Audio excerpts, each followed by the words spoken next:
أهلا بيكم في قناة مع منى. أتمنى لكل الناس اللي بتتفرج عليا بالخير وبالصحة. هتكلم النهاردة موضوعي هو إن الصحفيين امبارح عملوا وقفة عند نقابة الصحفيين، وكان منهم أحمد سعد دوم. عملوا وقفة وهتفوا علشان غزة. هتكلم كمان عن وزير التموين كان امبارح في مجلس النواب. عايزين تعرفوا المواضيع دي كلها، خليكم معايا. وقبل ما اتكلم يا ريت اللي مشتركش في القناة يشترك وتعمل لايك وشير وتفعيل الجرس علشان القناة تكبر. هنتكلم الأول في الموضوع الأولاني وهو أحمد سعد دومة. أحمد سعد دومة كان امبارح في نقابة الصحفيين، كانوا عاملين وقفة. كان يعني مجموعة معاه، يعني مش كتيرة ولا قليلة. أحمد سعد دومة ده كاتب صحفي وناشط سياسي من مواليد 85 من محافظة البحيرة. هو ناشط سياسي من زمان، من قبل ثورة 25 يناير 2011. من أيام حسني مبارك، قبلها كمان اتحبس أيام حسني مبارك. وبعد كده اتحبس برضو أيام مرسي، واتحبس أيام السيسي. هو ناشط سياسي بيحب يعمل مظاهرات ويطلع يعني على طول، و يعني حتى كمان مش بالكلام، بيحب يعمل أعمال عنف يعني. فعمل فحرق مجمع العلمي، وهو قال يعني فعلا واعترف يعني من نفسه، قال أنا حرقت المجمع العلمي. قعد فترة طويلة في السجن، بس ما خلصهاش كلها. رئيس السيسي اداله عفو رئاسي، وطلع في يوم 19/8 في 2023. بعد ما طلع يعني برضو نفس يعني شخصيته هي ما اتغيرتش، مع انه اتحبس كتير يعني. المهم هو يساري، هو شاب يساري. بيتكلم بقى في الهتاف، كان هو بيهتف والناس بترد عليه. فكان بيقول ان مصر مشاركة في حصار غزة قصده، وان الصهاينة متحكمين فينا، والدم العربي رخيص. وبيقول كمان يسقط اي رئيس، عملوها احفاد مانديلا، واحنا في خوف وفي عار وفي مذلة. وقالوا افتحوا معبر رفح. ده الكلام اللي قاله. طبعا احمد سعد دومة ده مصر المفروض ما يعملش كده، احنا في وقت صعب.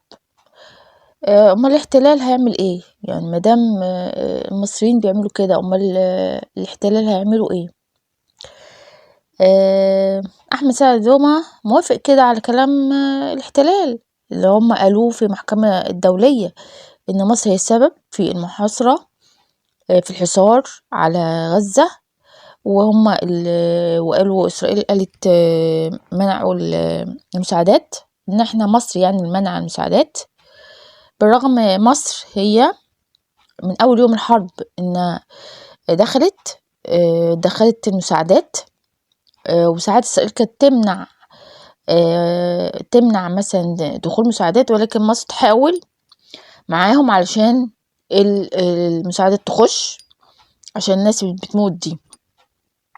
وكانت بتدي مساعدات تغذية وأدوية وبطاطين، وكانت بتاخد المصابين وبتعالجهم في مستشفيات عندنا في مصر. وكمان كان بيتكلم على العالم كله علشان الحرب دي تقف من أول يوم الحرب بدأت.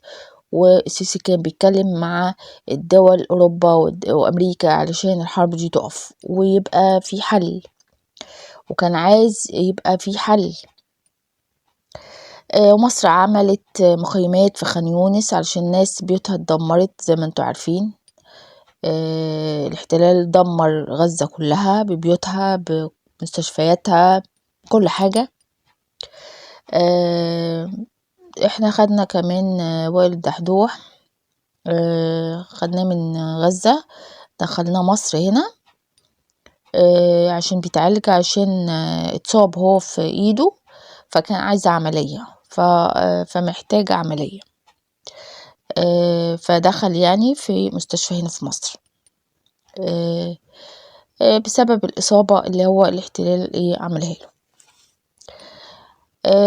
بالرغم احنا في مصر هنا في أزمة اقتصادية، لكن بنقدم مساعدات كتيرة، وبنقدم شاحنات وقود، بنقدم مية، بنقدم كهرباء، بنديلهم كهرباء لغزة، وبندي كمان اتصالات ونت عشان اتدمرت كل حاجة اتدمرت في غزة، كل حاجة الاحتلال اتدمر كل حاجة في غزة.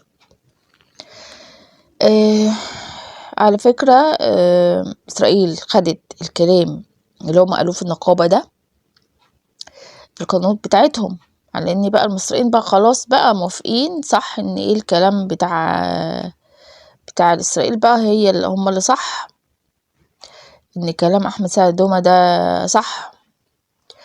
احمد سعد دومة ده ساري زي ما انا قلت، تفكيرهم غريب زي الاخوان بالظبط، تفكيرهم غريب، هما الاتنين اعداء وطن بصراحة. كانوا بيهتفوا في النقابة بيقولوا احنا في خوف وفي عار وفي مذل. احنا قوات مسلحة مصرية من اقوى جيوش العالم، احنا من اقوى جيوش العالم، مفيش عندنا خوف اسمها خوف.